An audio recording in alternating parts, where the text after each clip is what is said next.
strongest lion alliance of all time.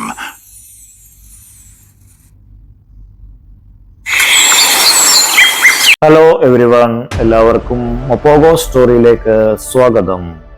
South Africa Kruger national പാർക്കിലെ മാളാമാള game റിസർവിലെ ഒരു പ്രഭാതം forest Rangers ഉണർന്നത് സിംഹക്കൂട്ടങ്ങളിലെ അസാധാരണ കോലാഹലങ്ങൾ കേട്ടാണ്.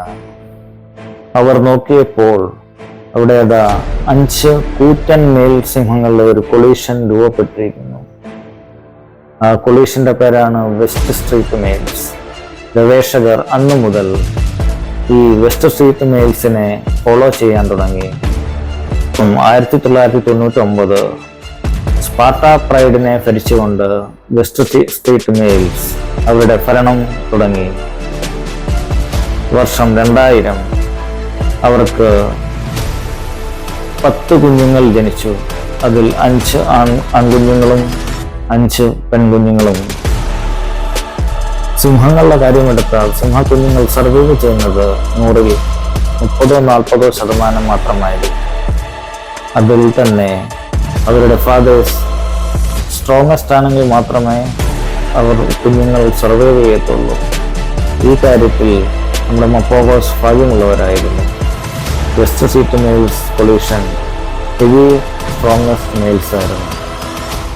അവർ അതുകൊണ്ട് ഈ ജനിച്ച 10 കുഞ്ഞുങ്ങളിൽ 8 പേരും സർവൈവ് ചെയ്തു. അതിൽ 5 ആൺകുഞ്ഞുങ്ങളും 3 പെൺകുഞ്ഞുങ്ങളും.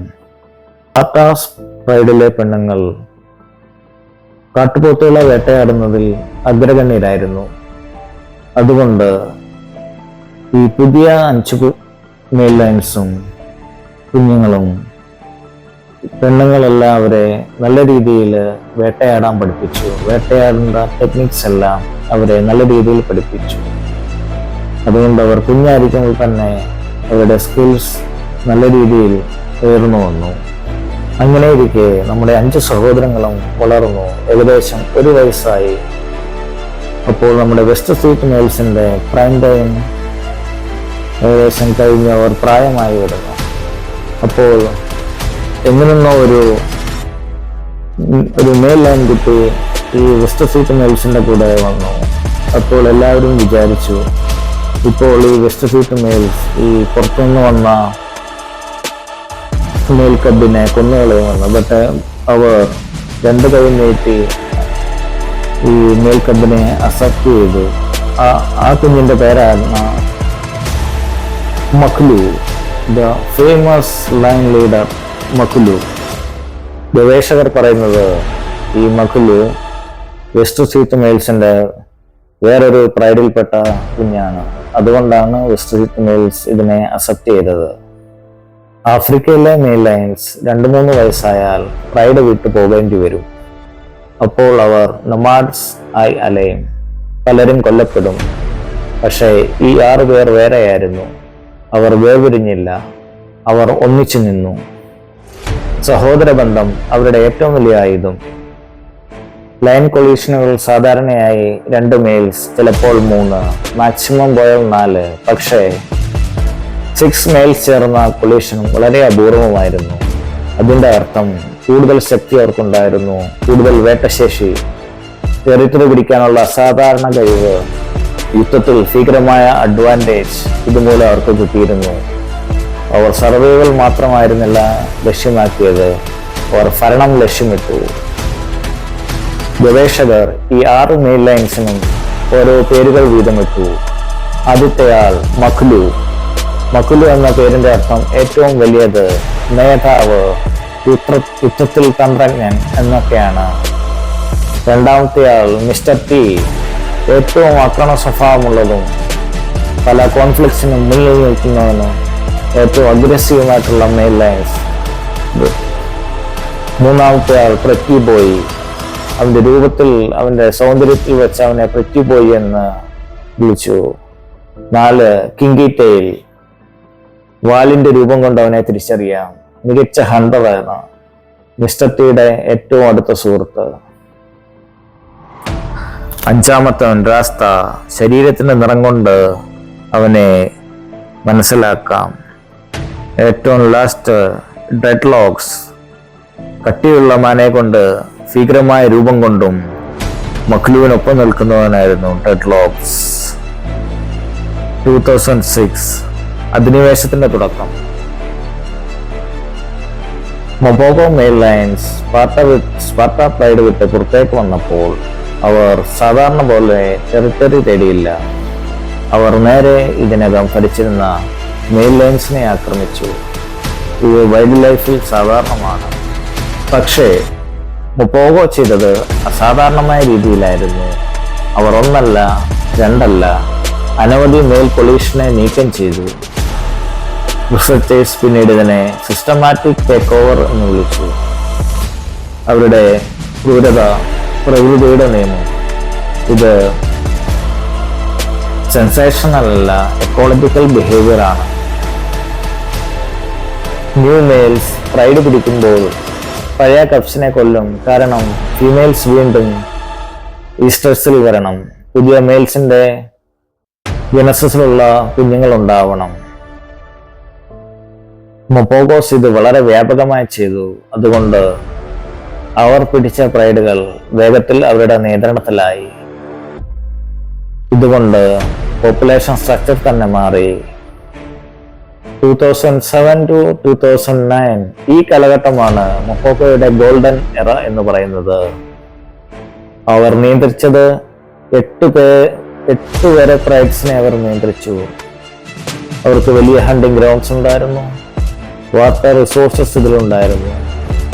മറ്റു ലൈൻ സാധാരണ വേട്ടയാടുന്നത് സീബ്രയും വൈൽഡ് ബീസ്റ്റിനെയും ആയിരുന്നെങ്കിൽ പക്ഷേ നമ്മുടെ മൊപോഗോസ് ബുഫലോ പോലുള്ള അപകടകരമായ പ്രൈസിനെ വരെ ആക്രമിച്ചു. ബുഫലോ ഹണ്ടിങ് വളരെ അപകടകരമാണ്. ഒരു തെറ്റായ നീക്കം വരെ ഗുരുതരമായ പരിക്കിന് കാരണമാകാം. അത് മരണത്തിലേക്ക് നയിക്കാം. പക്ഷേ നമ്മുടെ മൊപോഗോസ് 6 മെയിൽസ് ചേർന്നപ്പോൾ ഒരു അസാധാരണ കോൺഫിഡൻസ് അവർക്കുണ്ടായിരുന്നു. മറ്റ് മെയിൽ സിംഹങ്ങൾക്ക് മൊപോഗോസിനെ ഭയമായിരുന്നു. വൈൽഡ് ലൈഫ് ഗൈഡ്സ് പലപ്പോഴും കണ്ടത് മൊപോഗോ റോറിംഗ് കേട്ടാൽ മറ്റു ലയൻസ് റിട്രീറ്റ് ചെയ്യും. നേരിട്ട് കോൺഫ്ലിക്റ്റ് ഒഴിവാക്കി പോകും. അവിടെ സെന്റ് മാത്രം വന്നാലും മെയിൽസ് മാറിപ്പോകും. ഇത് ഡൊമിനൻസ് ഹൈറാർക്കിയിൽ അപൂർവമാണ്. അവർ എക്കോളജിക്കൽ സൂപ്പർ പ്രൊഡക്ടറായി മാറിയിരിക്കുന്നു. എന്നാൽ ശക്തിക്ക് ഒപ്പം വന്നത് അവരുടെ അഹങ്കാരവും വളർന്നു വന്നു. നേച്ചറിൽ ഒരു നിയമമുണ്ട്. വളരെ വലിയ കൊളീഷൻ ഈക്വൽ ടു കൂടുതൽ ഇന്റേണൽ ടെൻഷൻ. മക്ലു ലീഡർ ആയിരുന്നുവെങ്കിലും മിസ്റ്റർ ടി പലപ്പോഴും ഡൊമിനൻസ് ചലഞ്ച് ചെയ്തു. കൊളീഷനുകൾ മനുഷ്യരുടെ പോലെ തന്നെയായിരുന്നു. അലയൻസ്, റിവലറി, സബ്റ്റിൽ കോമ്പറ്റീഷൻ, ഇതാണ് അവരുടെ വീഴ്ചയുടെ തുടക്കം. 2010 പുതിയ കൊളീഷൻ ഉദയം കൊണ്ടു. മെയിൽ ലൈൻസിന്റെ മച്ചിംഗ്ലാനെ കൊളീഷൻ എത്തുന്നു.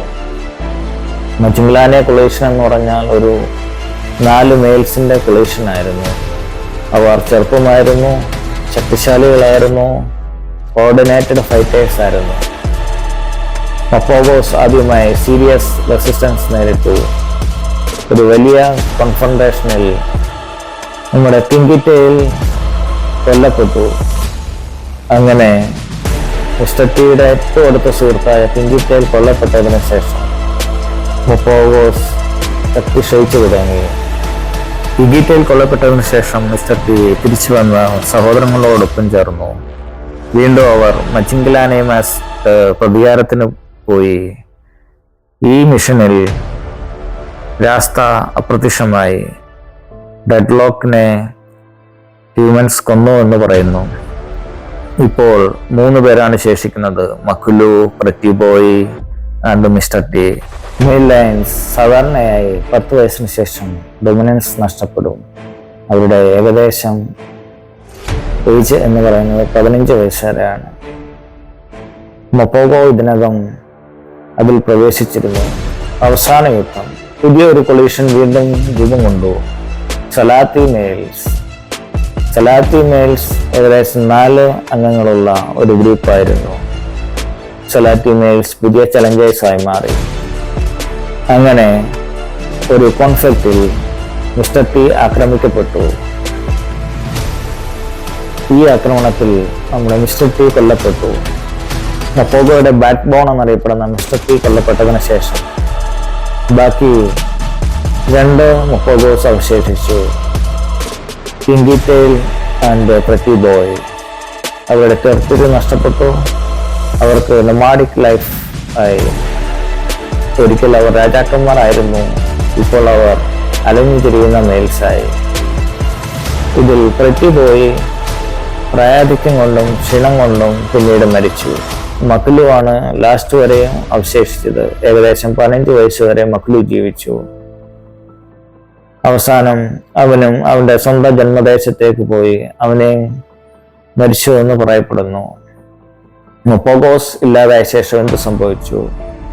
പുതിയ കൊളീഷൻസ് ഉയർന്നു വന്നു. ജനറ്റിക് പൂൾസ് ആകെ മാറി. ടെറിട്ടോറിയൽ ബാലൻസ് റീസെറ്റ് ചെയ്യപ്പെട്ടു.